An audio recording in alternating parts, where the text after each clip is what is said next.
আবারও কল্পতরু মুখ্যমন্ত্রী মমতা বন্দ্যোপাধ্যায়ের এবারে রাজ্যের ক্লাবগুলিকে অনুদান দেওয়ার সিদ্ধান্ত নবান্নের তরফ থেকে 15,000 টাকা করে দেওয়া হতে পারে। প্রথমেই সেদিকে নজর রাখবো। শুরু করেছিলাম 25,000 দিয়ে, ঠিক তো?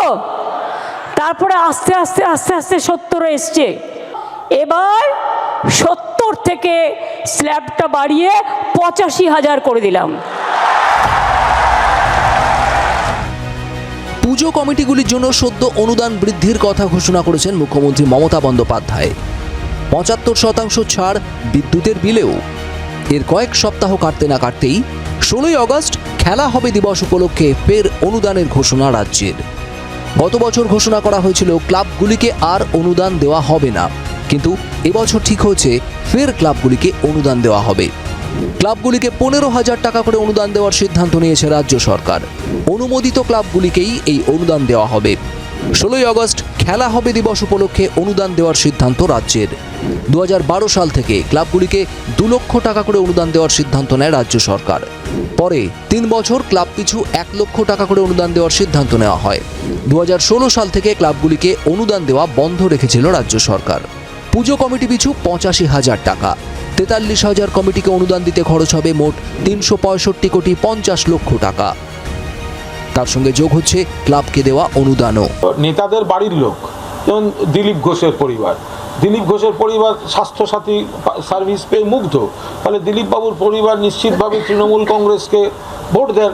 টাকা দেওয়ার পর টাকাটা কিভাবে খরচ হলো সেটা কিন্তু সরকারকে বুঝে নিতে হয়। টাকাটা খরচেরও একটা ইউটিলাইজেশন সার্টিফিকেট লাগে।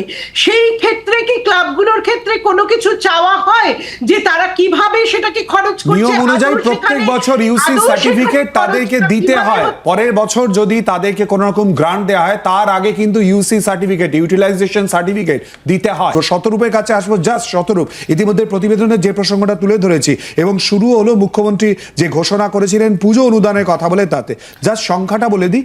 পুজো অনুদানে 85,000 করে এবছর দেওয়া হবে 43,000 কমিটিকে।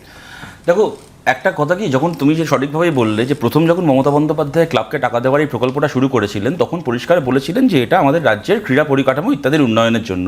ইউটিলাইজেশন সার্টিফিকেটের কথা যেটা সম্পাদী বললেন, তুমি বললে, আমার নিজেরও এটাকে নিয়ে সত্যি কথা বলতে কনফিউশন আছে। প্রথম যখন চালু করা হয়েছিল তখন আমি একেবারে নিশ্চিত কোনো ইউসি দেওয়ার কোনো ব্যাপার ছিল না। পরবর্তীকালে যদি প্রশ্ন বা সমালোচনার সামনে সেরকম কোনো ক্লজ অ্যাড করে থাকতে পারেন আমি জানি না, কিন্তু শুরুতে একদম একেবারেই ওটা ছিল না।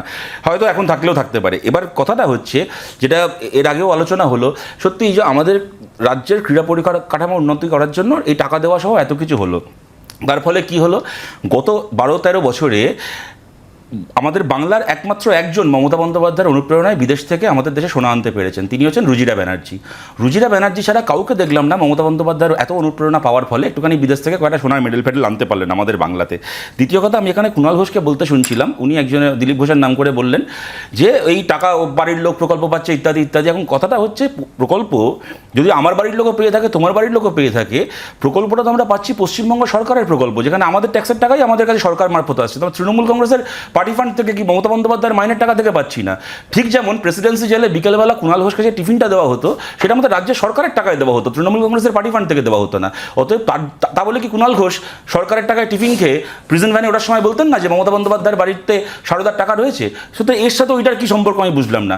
আমার শেষ যে কথাটা সেটা হচ্ছে, দেখো প্রশ্নটা আজকে এখানে কত টাকা দেওয়া হবে টাকার অঙ্কের না, সেটা সম্পাদীর একটা কথা আমার খুব সঠিক মনে হলো যে বিভিন্ন সামাজিক প্রতিষ্ঠানকে এই যে রাজনীতিকরণ করার চেষ্টা, যে কদিন আগে আমরা দেখলাম একটা সালিশি সভায় বাঁশপেটা করা হচ্ছে বেলঘরিয়াতে, আরিয়াদহতে, সেটা কোথায়? একটা ক্লাবের মধ্যে তৃণমূলের সালিশি সভা বসেছে। এবং দেখো, এটা খালি পাড়ার ছোটোখাটো ক্লাব কেন বলবো শিলাদিত্য, আমরা অমিত শাহ ছেলেকে নিয়ে ব্যঙ্গ বিদ্রুপ করাই উচিত যে ও কেন বিসিসিআইর সেক্রেটারি হবে। কিন্তু বলো তো, আজকে তুমি পশ্চিমবাংলায় তাকাও, মোহনবাগানের মাথায় কে বসে আছে?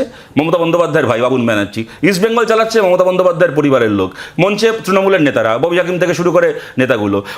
বেঙ্গল অলিম্পিক অ্যাসোসিয়েশনের মাথায় কে বসে আছে? মমতা ব্যানার্জির এক ভাই। সুইমিং অ্যাসোসিয়েশনের মাথায় কে বসে আছে? মমতা ব্যানার্জির আর এক ভাই। তোমার ওখানে টেবিল টেনিসের মাথায় কে বসে আছে? মমতা ব্যানার্জির এক ভাই। এই যে পাড়ায় তুমি পশ্চিমবাংলায় প্রায় কোনো পুজো কমিটি এখন পাবে না যে পুজো কমিটি তৃণমূলের কোনো না কোনো কাউন্সিলর না চালাচ্ছে। সুতরাং এই যে সামাজিক পরিষদ থাকছে না আমাদের। আমরা ভোটের লড়াই হেরে গিয়ে থাকতে পারি, কিন্তু তৃণমূল ছাড়া আর কারুর যে সমাজে কোনো ব্রিদিং স্পেস থাকবে না, সামাজিক পরিষদ থাকবে না, এইটা কি একজন তৃণমূল সমর্থক হিসেবে আপনার ভালো লাগছে? এটা মানুষের কাছে আমাদের প্রশ্ন। বসুন্ধরা ঠিক এই জায়গাতেই প্রশ্ন একেবারে স্পষ্ট হয়ে যাচ্ছে যে পরপর কিন্তু অনেকগুলো বিষয় অভিযোগ এবং বারবার করে কিন্তু বিরোধীদের তরফ থেকে এই অভিযোগ উঠে আসছে। সেই জায়গা দাঁড়িয়ে অবশ্যই বসুন্ধরা কথা শুনবো। আমাদের সঙ্গে এই মুহূর্তে বাহির সিমলা স্পোর্টিং ক্লাবের তরফ থেকে সদস্য বর্ণ বর্মন আলোচনায় অংশগ্রহণ করেছেন। বর্ণবাবু একটু সঙ্গে থাকুন, আপনার কাছে আসবো। বসুন্ধরা কি বলবেন? না, ক্লাবগুলোকে পয়সা দিলে পরে যে পরিকাঠামো তৈরি হয় না সেটা ভাবার কোনো কারণ নেই। অনেক ক্ষেত্রেই অনেক ধরনের পরিকাঠামো তৈরি হয় এবং সবাই যে অলিম্পিক্সে চলে যাবে অথবা সবাই এশিয়ান গেমসে চলে যাবে, এতখানি স্কিল ডেভেলপ না করলেও আমাদের রাজ্যের ভেতরে যে সমস্ত খেলাধুলার মানে পরিবেশ আছে বা সেগুলোকে গড়ে তোলার জন্য সত্যিই তো টাকা পয়সার দরকার আছে। বর্ণবাবু আমাদের সঙ্গে রয়েছেন। বর্ণবাবু, ইতিমধ্যেই যেটা জানা যাচ্ছে সূত্র মারফত যে নবান্নের তরফ থেকে সিদ্ধান্ত নেওয়া হয়েছে 15,000 টাকা করে অনুমোদিত ক্লাবগুলিকে দেওয়া হবে। কিভাবে দেখছেন ক্লাবের সদস্য হিসেবে? দেখুন, আমরা এই ব্যাপারটাকে সাদরে গ্রহণ করব, কারণ যেভাবে আমরা দেখছি পাড়ায় মাঠঘাট খালি হয়ে যাচ্ছে, ছেলেপুলেরা খেলতে পারে না এবং ক্লাব কালচারের জন্য এটা খুব দরকার। এই টাকাটা দিয়ে আমরা হয়তো বিরাট কিছু করে ফেলতে পারবো না, কিন্তু একটা সপ্তাহান্তে উইকেন্ড একটা টুর্নামেন্ট ছোট করে হতে পারে পাড়ায়, সেখানে সবাই একসাথে হবে তো, এবং এই টাকা দিয়ে ধরুন ব্যাট বল কেনা হোক বা ব্যাডমিন্টন কেনা হোক, যে খেলাই হোক, সেই কেনার সেই যা সামগ্রী কেনা হতে পারে সেই টাকাটা তাদের কাজে লাগবে। তো এটাকে একটা খুব ভালো পদক্ষেপ হিসেবেই আমরা দেখছি। ক্লাব কর্তৃপক্ষের পক্ষ থেকে আমরা একটা খুব ভালো পদক্ষেপ হিসেবেই দেখছি।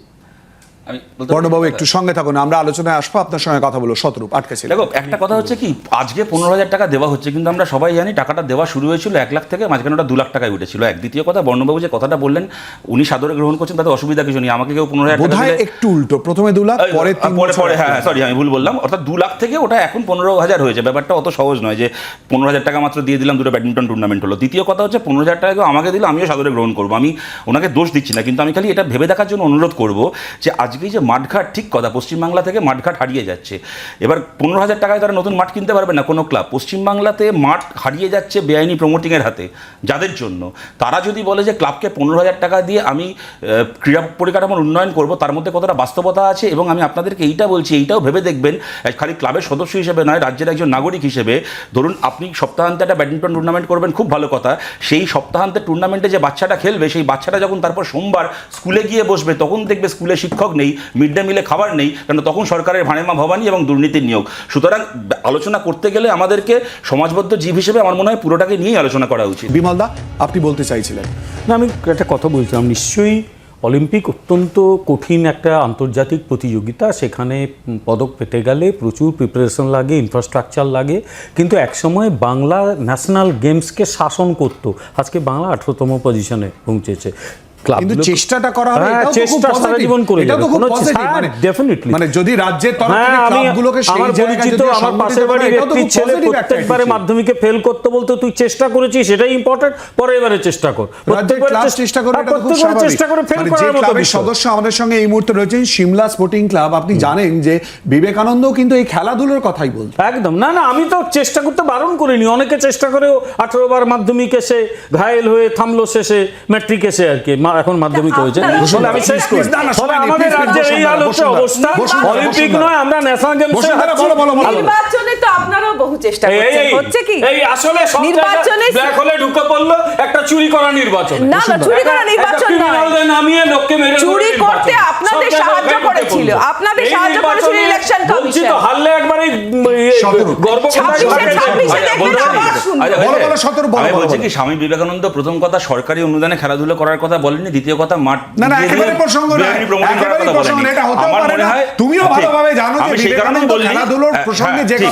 আমি সেই কারণে বলছি যে আজকে যেটাকে নিয়ে আমরা আলোচনা করছি, দেখো আমার মনে হয় যে মমতা বন্দ্যোপাধ্যায় নতুন করে এটাকে নিয়ে সমালোচনা করার কিছু নেই, কেননা ওনার এই পলিসিটা উনি 2011 পর থেকেই ঘোষণা করেছেন এবং ঠিকই কথা, সেটা ঘোষণা করেই উনি একদিন জিতেছেন। বাংলার মানুষের কাছে আমরা আবেদন করছি, আপনারা সিদ্ধান্ত নিন। যদি মনে করেন যে সরকারের টাকা ক্লাবে এবং পুজো কমিটিতে ইমাম ভাতায় খরচা হওয়া উচিত, তাহলে মমতা বন্দ্যোপাধ্যায় খুব ভালো সরকার। যদি মনে করেন যে সরকারের টাকা বাচ্চাদের মিড ডে মিলে যাওয়া উচিত, ছেলে মেয়েদের চাকরির জন্য যাওয়া উচিত, তাহলে নতুন সরকার আনতে হবে। এনার সরকার প্রশ্ন থাকবে এবং আলোচনার রাস্তাও কিন্তু অপরদিকে খোলা, কিন্তু এরপর মূলত এই সিদ্ধান্তের পরিপ্রেক্ষিতে কোন কোন বিষয় উঠে আসে সেদিকেও আমাদের নজর রাখতে হবে। আমাদের সমস্ত অতিথিদের ধন্যবাদ আমাদের সঙ্গে এই আলোচনায় অংশগ্রহণ করার জন্য। নিশ্চিত ছোট্ট একটা বিরতি।